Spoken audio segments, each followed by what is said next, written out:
रामायण में दो तरह के नाम हैं, एक है दशरथ, एक है दशमुख। ठीक से सुन लीजिए। जिसने अपनी इंद्रिय भगवान के लिए समर्पित, भगवान से जोड़ दी, उसे दशरथ कहते हैं। और जो भोगों में डूबा हुआ है उसको दशमुख कहते हैं।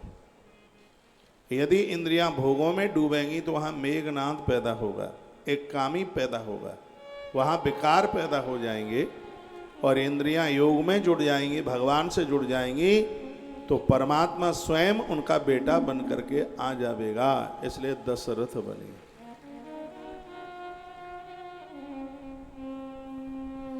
हम बहुत छोटे होते थे तब एक दोहा गाया जाता था, शायद आपने भी सुना होगा। राम राम सब कोई कहे, दशरथ कहे न कोई। एक बार दशरथ कहे, कोटि यज्ञ फल हो। राम राम सब लोग कहते हैं, लेकिन दशरथ कहे न कोई। राम की जगह दशरथ का नाम ले लो तो करोड़ यज्ञ का फल मिल जाएगा, ऐसा नहीं। फिर इसका अर्थ है राम राम तो सब कहते हैं, लेकिन दशरथ कहे ना कोई। इंद्रियों को, दसों इंद्रियों को बस में रखकर कोई भगवान का नाम नहीं लेता। यदि दसों इंद्रियों को बस में करके एक बार राम का नाम ले लिया जावे तो 1 करोड़ यज्ञ करने का फल तत्काल प्राप्त हो जाएगा।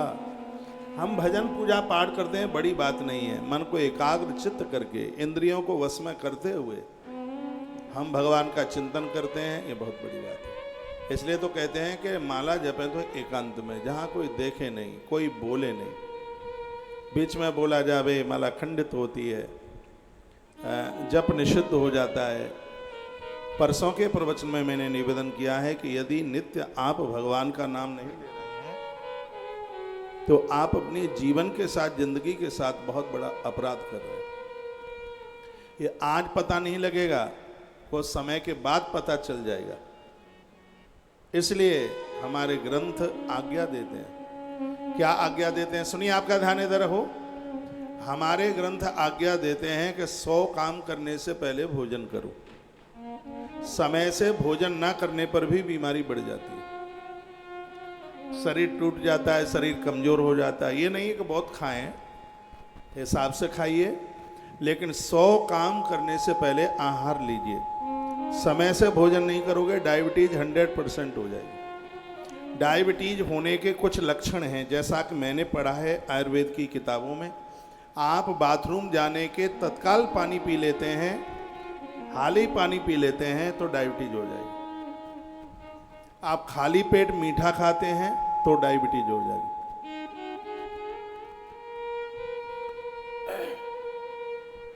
आप ज्यादा देर तक भूखे रहते हैं तो डायबिटीज हो जाएगी। और आप बहुत ज्यादा फालतू का सोचते हैं तो डायबिटीज हो जाएगी। आप दिन में सोते हैं तो डायबिटीज हो जाएगी, और रात में आपकी नींद पूरी नहीं होती तो भी डायबिटीज हो जाएगी। ऐसा हमने आयुर्वेद के ग्रंथों में पढ़ा।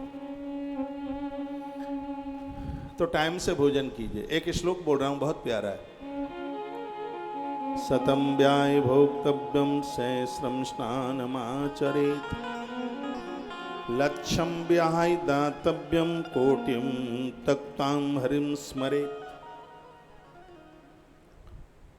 100 काम करने से पूर्व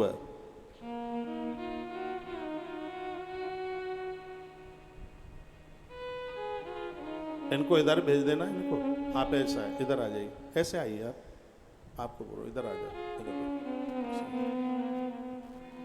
इधर बैठो।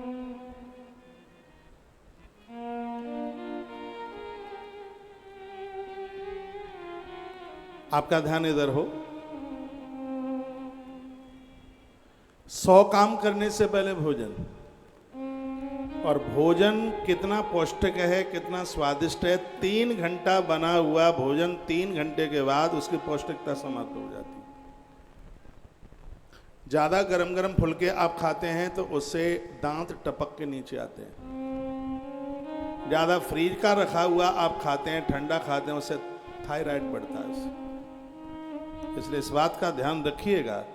और आपने ठंडी चीज़ हाल ही गर्म कर दी है, इसका असर लीवर के ऊपर पड़ेगा।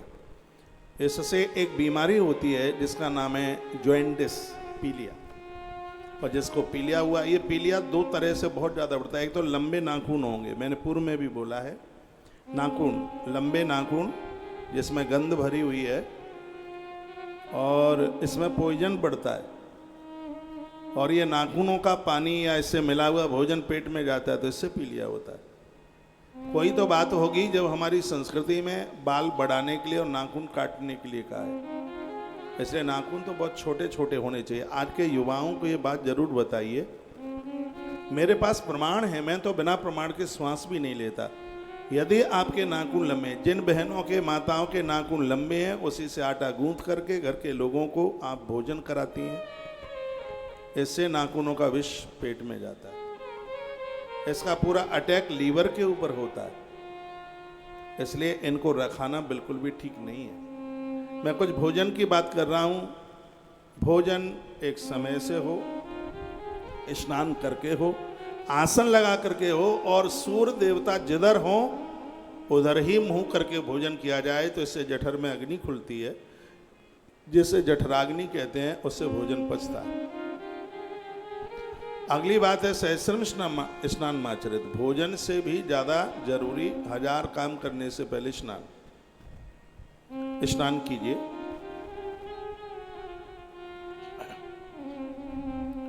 लक्ष्यम ब्याह दातव्यम, लाख काम करने से पहले देने की भावना। आपके घर की एक रोटी जरूर गौ माता को निकले, आपके घर का एक ग्रास स्वान के लिए निकले। कुत्ता पालना ठीक नहीं है, लेकिन स्वान को रोटी देना बहुत अच्छा है। इससे ताले नहीं टूटते, घर में चोरी डकैती नहीं होती, इससे, क्योंकि भैरव बाबा का गढ़ है ना, इसलिए।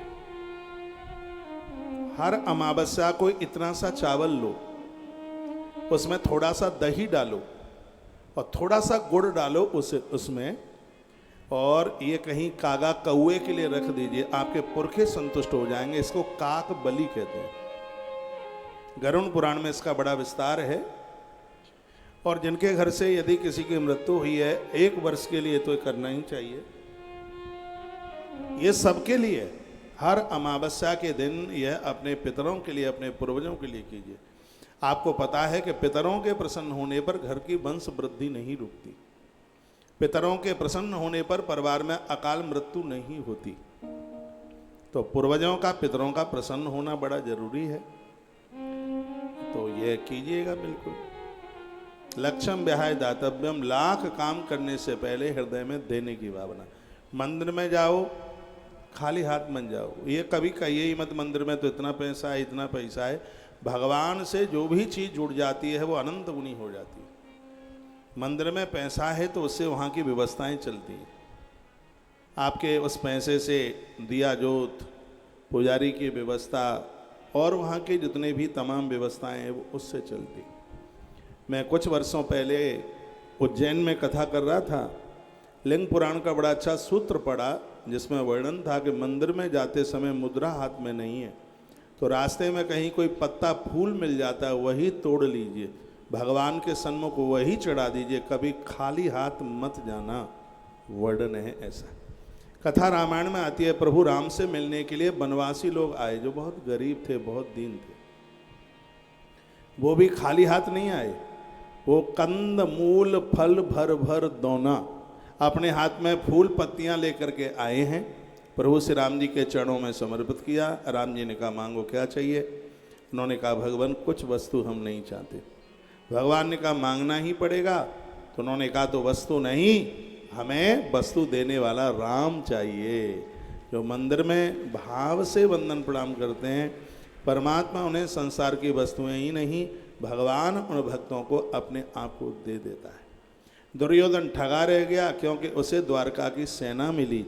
अर्जुन फायदे में रहे क्योंकि उन्हें द्वारका के कृष्ण मिल गए। इसलिए भगवान से वस्तु नहीं, भगवान से भगवान को मांगिए।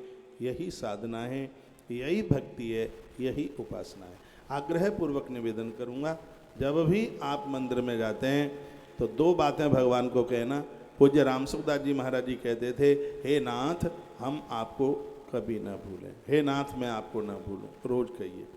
जितने भी ग्रंथ उपनिषद जो भी कुछ है इस भाषा में सब कुछ समाया हुआ है।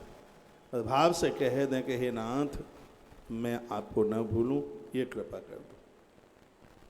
दूसरी बात है, हम जैसे आपके लिए बहुत हैं, लेकिन भगवान हमारे लिए आप हैं, आप हमें बस स्वीकार कर लीजिए। मेरे पास जो भी कुछ है वो सब आपका है, आपका ही दिया हुआ है। इतने में ही भगवान अति प्रसन्न हो जाते हैं। लक्ष्यम विहाय दातव्यम, लाख काम करने से पहले देने की भावना रखिए। जो भी है आपसे जो बनता है, जितना बनता है।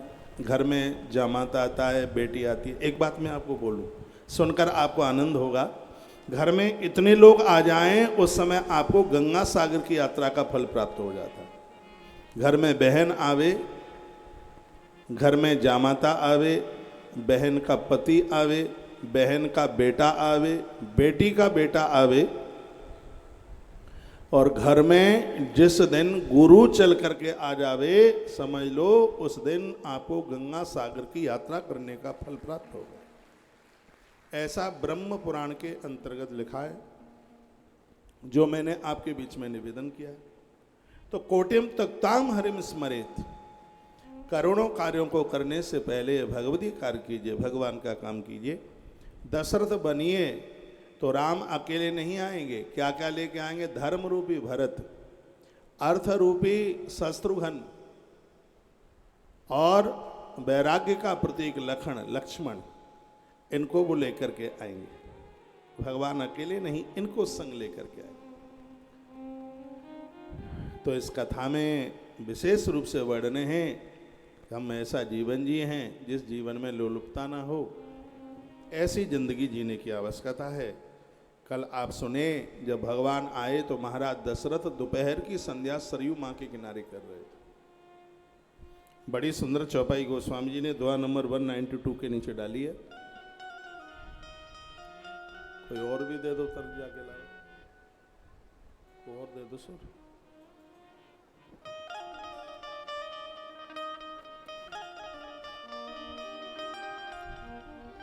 दशरथ पुत्र जन्म सो निकाना, दशरथ पुत्र जन्म सो निकाना,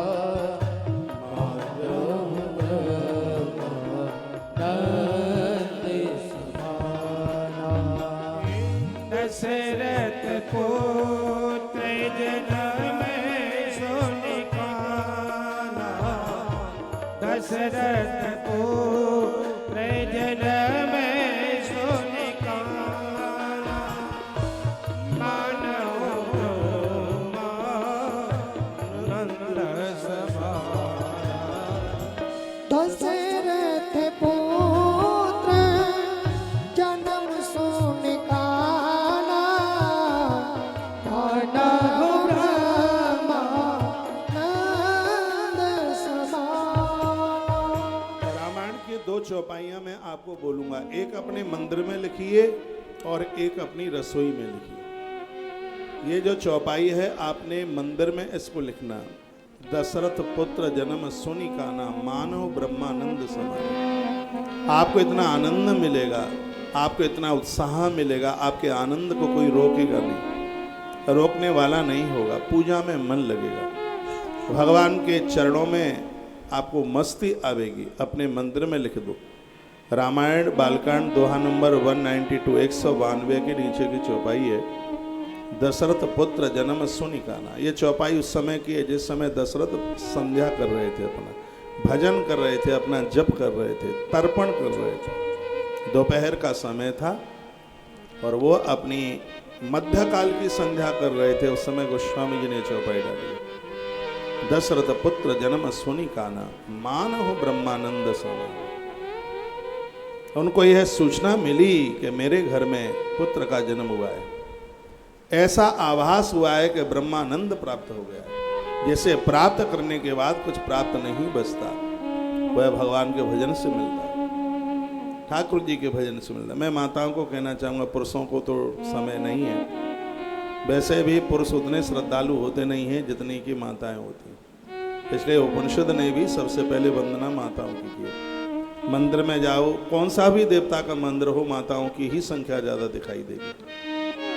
और तुम करोगे तो हो सकता है कि मर्द उसमें कुछ कटाक्ष भी करे, कोई फर्क नहीं पड़ता है, आप कीजिए। माता कौशल्या ये सब कुछ करती थी। भगवान महादेव की बहुत बड़ी पुजारिन है माता कौशल्या।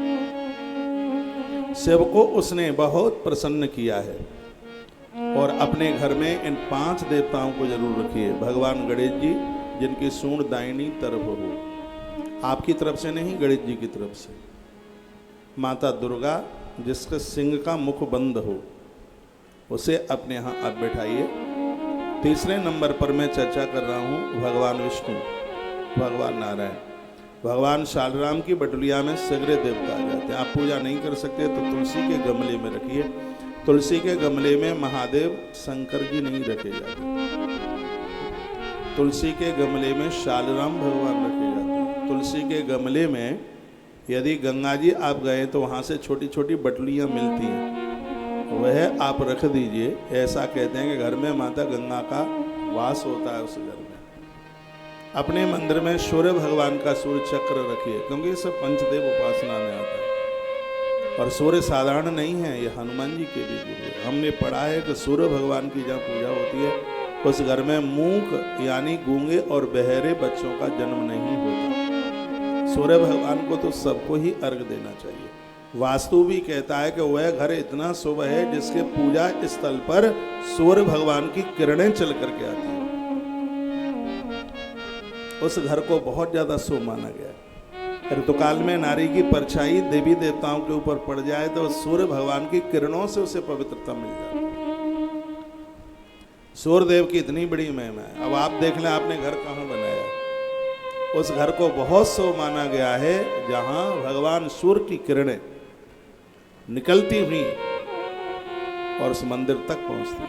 अब नहीं पहुंचती हैं तो थोड़ा ताड़ी मत करना, सूर्य भगवान का सूर्य चक्र लगा देना वहां पर। पंचदेव उपासना में सूर्य भगवान का चक्र। अभी हम जगन्नाथपुरी में थे, कोणार्क यात्रा के लिए वहां गए। कोणार्क मंदिर है ना वहां। मैं निवेदन करूंगा जो सूर्य भगवान को 1 लोटा जल देगा उसको जीवन में कभी कुष्ठ रोग नहीं होगा, ऐसा सूर्य पुराण के अंतर्गत लिखा है। यह बीमारी इतनी खतरनाक है घर के लोग भी परहेज करते हैं। भगवान करे यह बीमारी कभी किसी को ना हो। सूर्य भगवान को नित्य अर्घ देने से चर्म संबंधी बीमारियों से लोग बच जाते हैं, ऐसा वर्णन किया गया। तो अपने मंदिर में आप लिखें चौपाई, दशरथ पुत्र जन्म सुनि काना, मानो ब्रह्मानंद समाना। एक चौपाई अपनी रसोई में और लिखिए। वो कौन सी है, बोलिए मेरे साथ।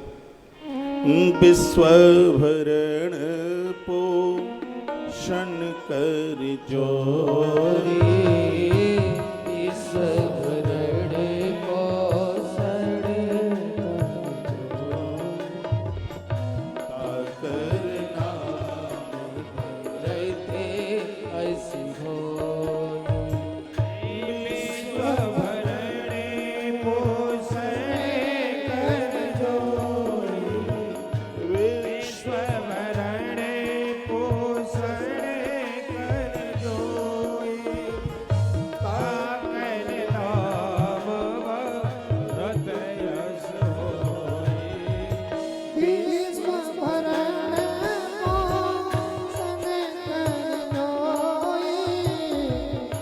करना में भरत अस होई।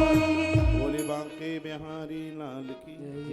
आप कहोगे राम जी की धरती पर बैठे हैं और बांके बिहारी जी का नाम लेते हैं। हम बिहारी जी की ही कृपा से अवध बिहारी की धरती पर बैठे हैं, तो उन्होंने ही कृपा करी है, तभी तो यहाँ तक हम पहुंचे। ये चौपाई भी बड़ी अद्भुत है। ये कह के मैं आगे बढ़ रहा हूँ कि भगवान राम परमानंद है। व्यक्ति को कितना भी धन यौवन कुछ भी मिल जाए, आनंद तो सबको चाहिए। इसलिए राम जी के प्राकट्य में दशानन रावण भी चल के आया। आनंद तो उसे भी जरूरत है, आनंद के बिना काम कहाँ चलेगा। कथा इस प्रकार से आती है। रावण ने अपने पुत्र मेघनाद को कहा कि ब्रह्मा जी ने मुझे बताया है कि मेरे और तेरे काल का जन्म अयोध्या में हो गया है, अभी जाके उनका गला मसक दें, नहीं तो बाद में तो बड़ी मुश्किल हो जाएगी। तो दशानन रावण अपने पुत्र मेघनाद को लेकर के अवध में आए। अयोध्या में राम उत्सव मनाया जा रहा था, बड़ी खुशी बड़ी प्रसन्नता थी। मैया कौशल्या की देहली पर जो भी कोई आ रहा था, कथा में ध्यान दें, सुनिए, मैया सबको बड़े आनंद के साथ लुटा रही थी। उत्सव में माताएं खूब लुटाती हैं, बिल्कुल बटुआ खोल देती हैं, उदारता होती है माताओं के पास। इनके अपने कोई खर्चे नहीं होते। मैं तो कहता हूं कि पति पत्नी को दे, हिसाब न मांगे। और माताएं भी अपने पति के द्वारा की गई कमाई का गलत दुरुपयोग न करें। धर्म पुण्य के लिए हमने सुना क्या है, पढ़ा है इसे पुराण में, जो आपको पिता के घर से मिला है वो पैसा बहुत ज्यादा शुभ है। जो पति की कमाई से जो आपको पैसा मिला है वो बहुत ज्यादा शुभ है। इसलिए वो धर्म कर्म में लगे, अच्छे काम में लगे, वो बढ़िया काम में लगे। दरवाजे से कभी किसी को खाली मत जाने दीजिए। दरवाजे पर देखिए कोई भूखा तो नहीं खड़ा है। आपको आपकी साड़ी के लिए पैसा मिला है, उसमें से थोड़ा सा बचा लीजिए। जरूरतमंद लोगों को, दीन दुखियारों को, गरीब लोगों के लिए आप कुछ करते रहो। माता कौशल्या यही करती थी। कोई राम ऐसे ही थोड़ी आ गए उसके यहाँ। ऐसा अद्भुत बेटा उसके पुण्यों का परिणाम था। दरवाजे पर भारी भीड़ लगी थी। माता कौशल्या की आंख में आंसू थे। मांगने वालों की भीड़, बांटने वाले तो बहुत हैं, लेने वाले भी तो होने चाहिए। भीड़ लगी थी। मां की आंख में आंसू आ गए कि प्रभु महादेव की मेरे ऊपर कितनी बड़ी कृपा है। आज मेरा जीवन सार्थक हो गया, मुझे कुछ अच्छा करने का सौभाग्य मिल रहा है, मौका मिल। इसी भीड़ में रावण और मेघनाद दोनों भेष छिपा करके आ गए। सुनिए, मैया जब उसे कमंडल देने लगी, कंबल देने लगी, तो भेष छिपा करके आए थे दोनों। एक यति का भेष बनाए हुए थे दोनों। तो दशानन ने कहा, माता ये नहीं हमें चाहिए, यदि तू दे सकती है तो एक बार अपने पुत्र का दर्शन करा दे। तुम थोड़ा थोड़ा ऐसे हो गए, थोड़ा पीछे दिख नहीं रहा है तुम्हारी पीठ से, थोड़ा थोड़ा हो जाओ, देखो वहां से बैठो, खिसक लो थोड़ा थोड़ा खिसक।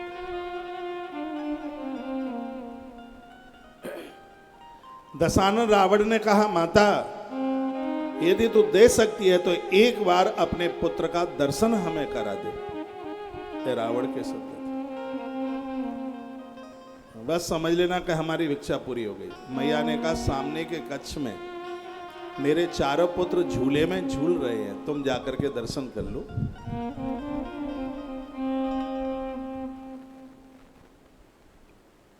ये पानी वाले भाई साहब तुम बहुत डिस्टर्ब करते हो रोजाना। ना भी 1 घंटा भी नहीं हुआ पानी पिए। और थोड़ा इधर हो जाओ, और हो जाओ।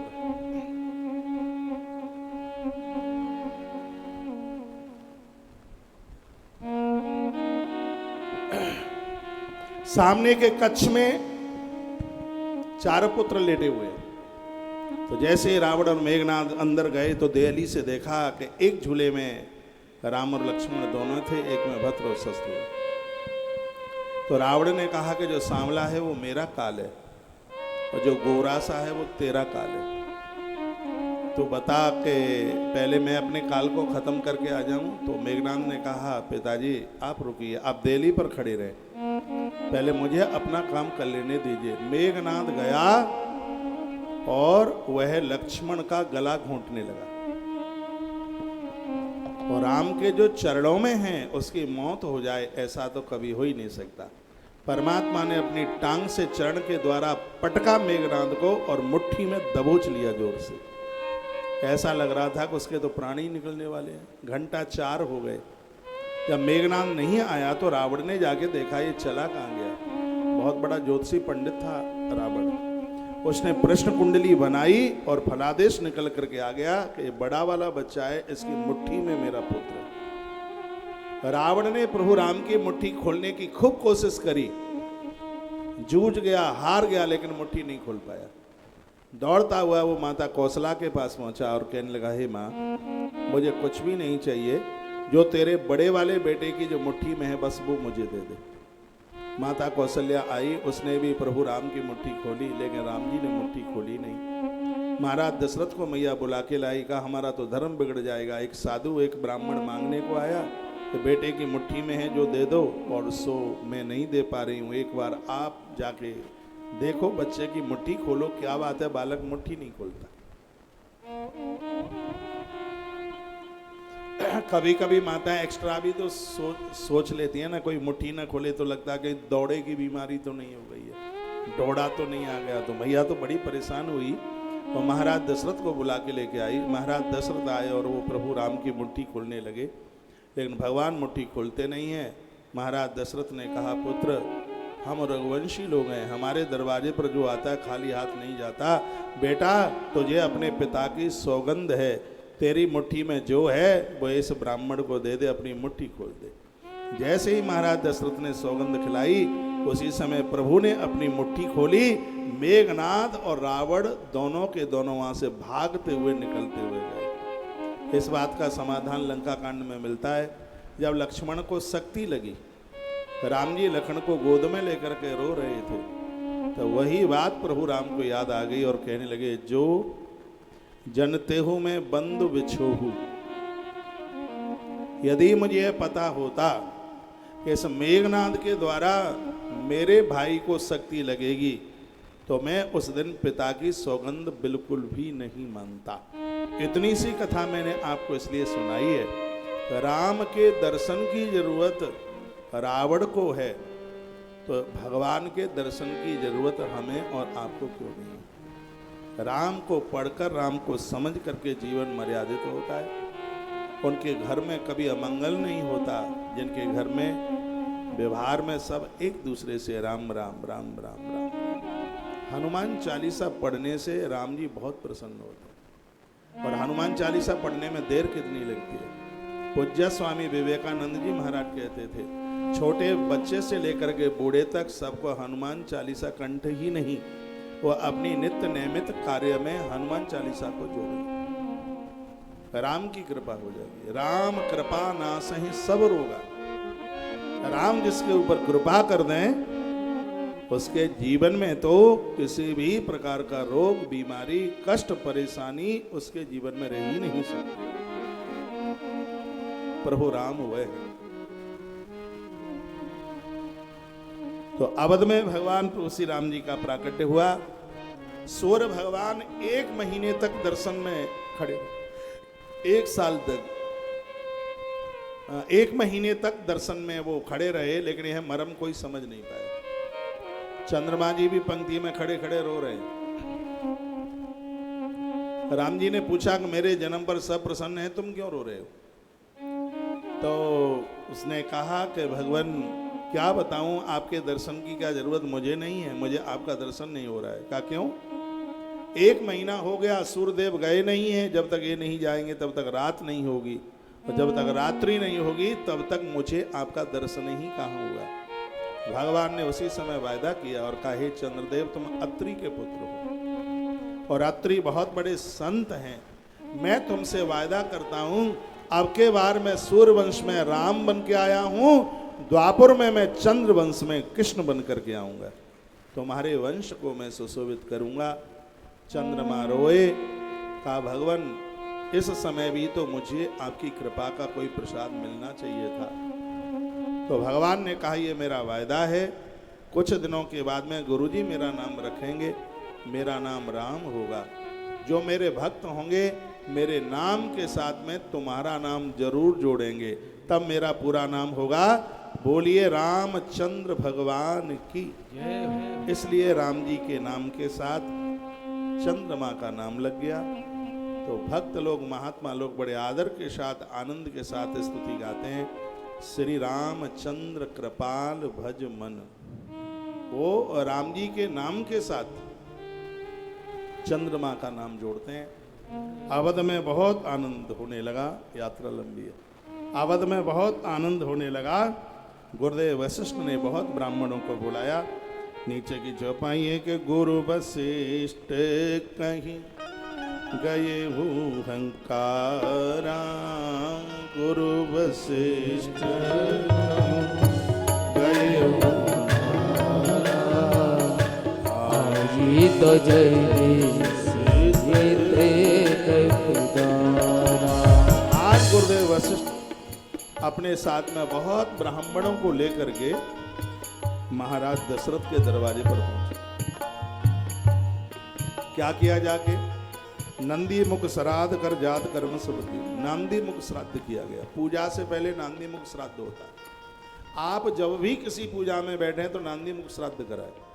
नांदी मुख श्राद्ध करा के आप बैठे हैं तो बीच में सोवड़ हो जाए, यदि किसी बच्चे का जन्म हो जाए तो पूजा खंडित नहीं होगी।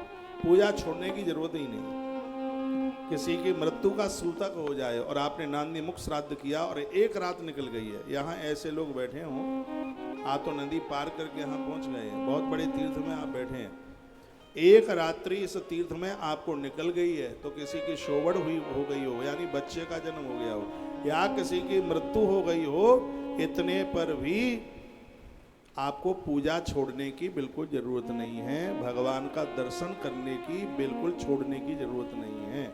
ऐसा हमारे ग्रंथों में वर्णन है। नांदी मुख श्राद्ध कितनी बड़ी है। वैसे भी कहते हैं नदी पार करने के बाद सूतक का प्रभाव नहीं रहता।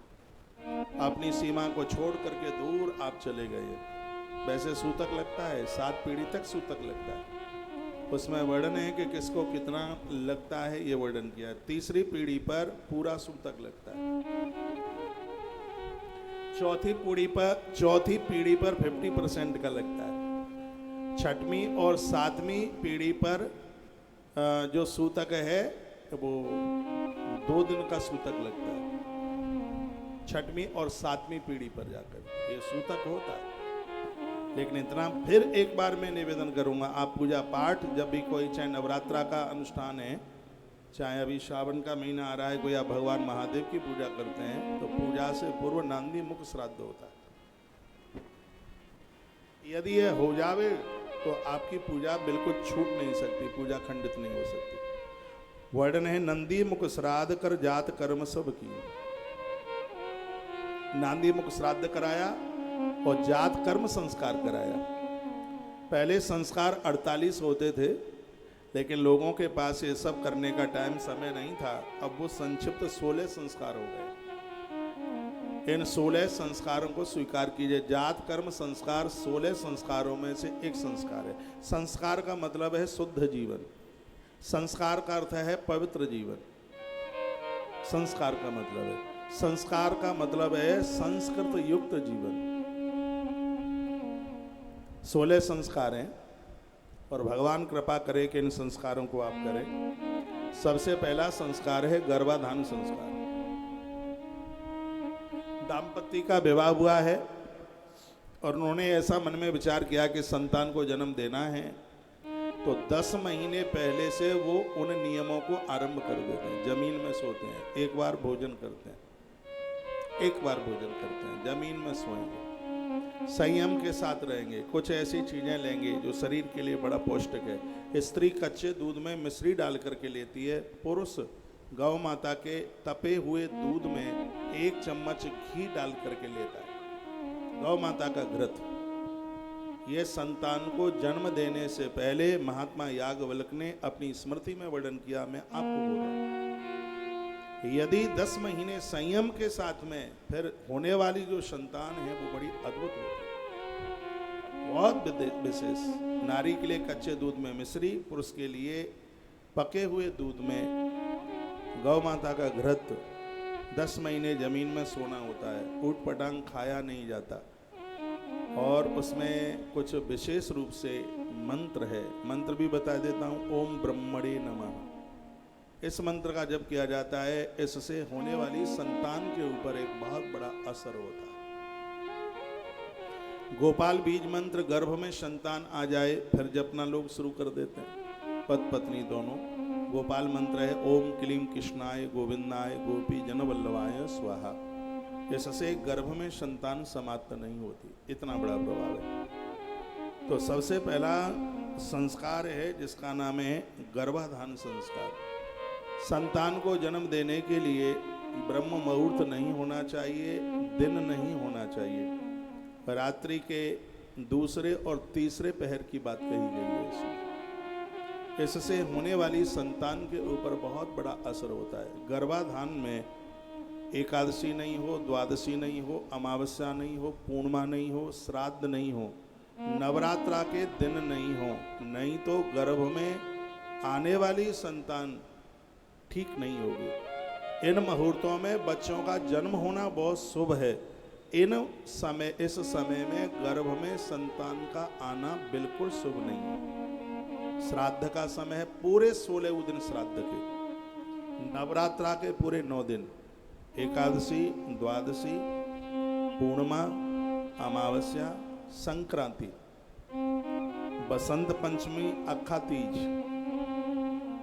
और एकादशी पूरी। ये जो पवित्र पर्व की तिथियां हैं, यदि इन तिथियों में गर्भ में संतान आ गई तो परिवार के सहित पूरी धरती की नाक में नकेल डालने वाली वो औलाद हो। इसलिए तो कहा जाता है, राजीव भाई दीक्षित बड़ा अद्भुत महापुरुष हुआ। वो कहते थे कि स्त्री पुरुष चाहें तो अद्भुत औलाद को पैदा कर सकते हैं, ऐसी संतान को जन्म दे सकते हैं जो संतान इस धरती के लिए बड़ी प्रमुख साबित हो। वो कहते थे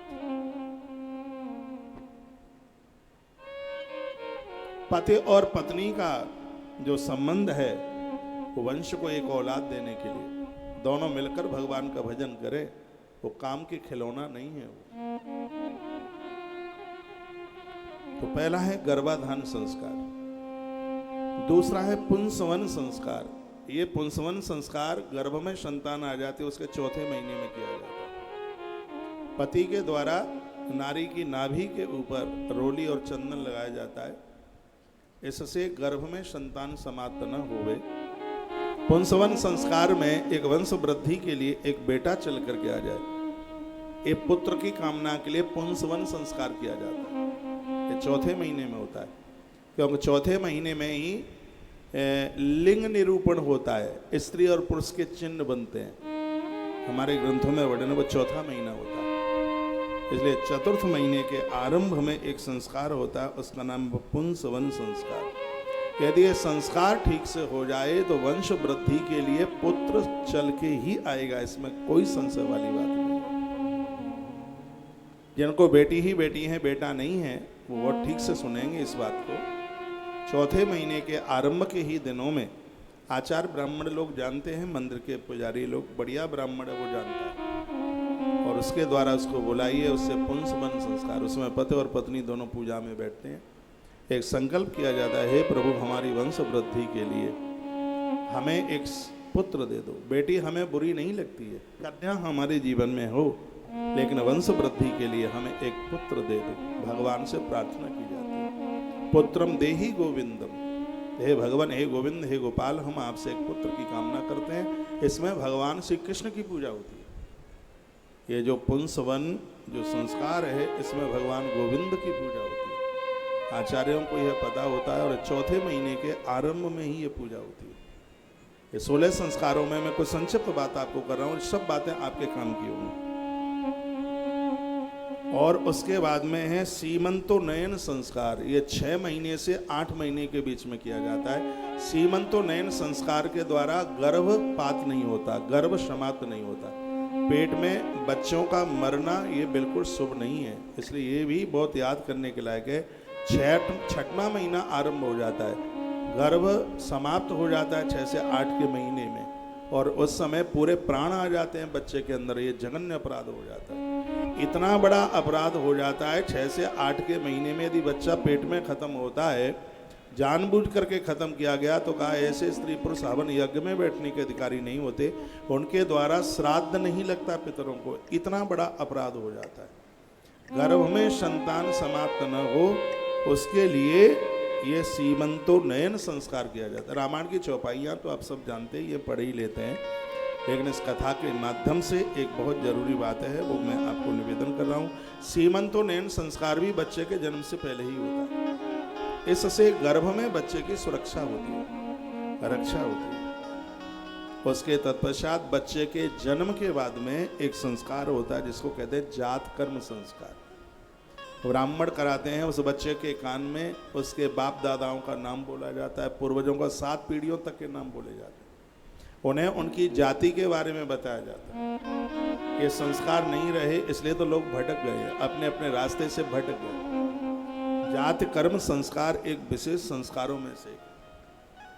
प्रभु राम जी का जात कर्म संस्कार कराया गया। अभी मैंने एक दुआ बोला है ना आपको, नंदी मुख श्राद्ध कर जात कर्म सब की। उस जाति का असर उस बच्चे के ऊपर। आपको पता हो, यदि अपनी जाति में गोत्रों का ध्यान रखते हुए बच्चों का विवाह किया जाता है, तो उस पति पत्नी के माध्यम से जन्म लेने वाली संतान के द्वारा 21 पीढ़ियों का तारण हो जाता है। ये तो हमारे ही ग्रंथ में लिखा है, हमारे ही पुराणों में लिखा है। लेकिन आज की स्थितियां बहुत गंभीर हो गई। कोरोना आया चला गया, ये कोई एक बहुत बड़ी समस्या नहीं रही। और देश में आर्थिक समस्या भी एक बहुत बड़ी समस्या नहीं है। सबसे बड़ी समस्या है कि समाज में गलत बच्चों का जन्म होना, ये सबके लिए ही एक बहुत बड़ी समस्या है। जिस प्रकार से केसर सब जगह नहीं होती, केसर के लिए कश्मीर चाहिए, उसी प्रकार से अच्छी संतान के लिए अच्छे संस्कार चाहिए, अच्छे माता पिता चाहिए। बढ़िया औलाद तो तब ही तो पैदा हो। तो हमारे महापुरुषों ने उन संस्कारों का वर्णन किया। प्रभु राम जी के लिए संस्कार किए गए, इसलिए मैं ये चर्चा आपको कर रहा हूं। तो जात कर्म संस्कार, उसके बाद में 5वें नंबर पर आता है नामकरण संस्कार। जिस दिन बच्चों का आप नाम रखते हैं तो चलते फिरते नाम नहीं, उस दिन एक उत्सव होना चाहिए। घर में यज्ञ कर्म हो, अपने ज्येष्ठ श्रेष्ठ लोगों को बुलाइए, गुरुजनों को बुलाइए, हवन यज्ञ हो। उस दिन एक विशेष कोई फंक्शन जैसा, उत्सव जैसा होना चाहिए, जिस दिन बच्चों का नाम संस्कार आप कर रहे हैं। राम जी का नाम संस्कार किया गया, 10,000 ब्राह्मण बुलाए गए थे नाम संस्कार का समय। इस नाम का बड़ा असर पड़ता है, नाम का भारी असर पड़ता है। यथा नाम तथा गुण। बेटों का नाम रख रहे हो तो लास्ट का अक्षर छोटा होना चाहिए। बिटिया का नाम रख रहे हो, लास्ट का अक्षर है वो बड़ा होना चाहिए। उदाहरण के तौर पर राम, लास्ट का अक्षर छोटा है, सीता बड़ा है, कृष्ण छोटा है, राधा बड़ा है, शंकर लास्ट का अक्षर छोटा है, पार्वती लास्ट का अक्षर है वो बड़ा है।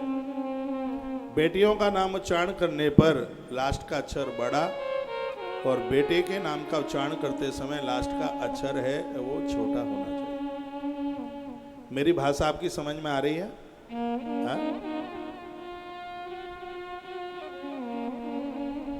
मन मुताबिक नहीं, शास्त्रोक्त भाषा में, शास्त्रोक्त विधि के साथ नाम रखा जाए।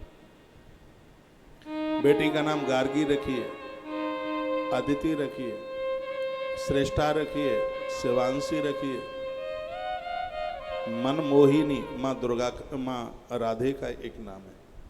मनमोहन तो आपने बहुत सुने हैं, मनमोहिनी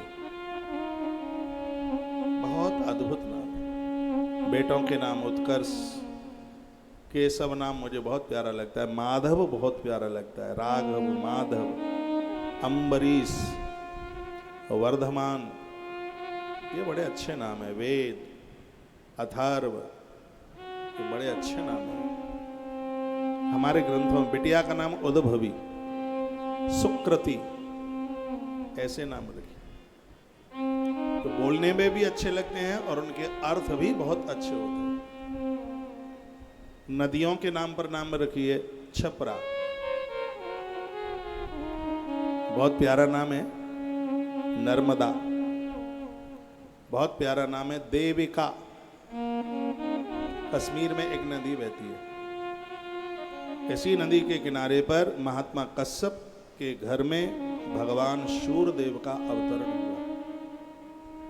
जिस नदी की चर्चा मैंने पिछले किसी ग्रंथों में मैंने की है, बहुत प्यारे नाम। मां गंगा की एक परम भक्तानी शिव महापुराण में जिसकी कथा आती है, ऋषिका, पावन नाम, पवित्र नाम, लेकिन आजकल तो अंग्रेजी नाम चलता है। मुझे पता है कि ट्विंकल का अर्थ क्या है, लेकिन ट्विंकल जरूरी नहीं है। तो हिंदी के संस्कृत के अच्छे जिसके स्वर अर्थ निकलते हैं वो नाम रखिए।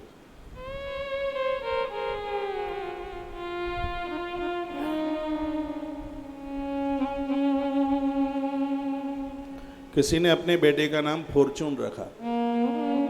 फॉर्चून, फॉर्चून का अर्थ होता है भाग्य। बेटे का नाम आप फॉर्चून रखोगे तो वो अच्छा कहाँ लगेगा? बेटे का नाम भाग्य रखोगे तो वो अच्छा लगेगा। है? तो अपनी संस्कृति में नाम की बड़ी महिमा है और ये नामकरण संस्कार भी उन 16 संस्कारों में से एक है। उसके बाद में निष्क्रमण संस्कार लिखने लायक है। इसमें बच्चे को पहली बार सूर्य भगवान का दर्शन कराया जाता है। इससे जिंदगी में उसकी आंखें कभी खराब नहीं होती, उसकी बुद्धि की क्षमता बढ़ती है, सोचने की ताकत बढ़ती है। सूर्य भगवान को पहली बार बच्चे को दर्शन कराया जाता है और इसको निष्क्रमण संस्कार कहते हैं। आज ये सब हो नहीं रहा है, इसलिए बड़ी दिक्कत है, बड़ी परेशानी है। आप पूछो अपने आप को, क्या आपने अपने बच्चों को पहली बार सूर्य देवता का दर्शन कराया? नहीं कराया। माता अंजनी ने कराया था अपने पुत्र हनुमान को। तो हनुमान जैसा कौन होगा? कौन होगा बजरंगी जैसा?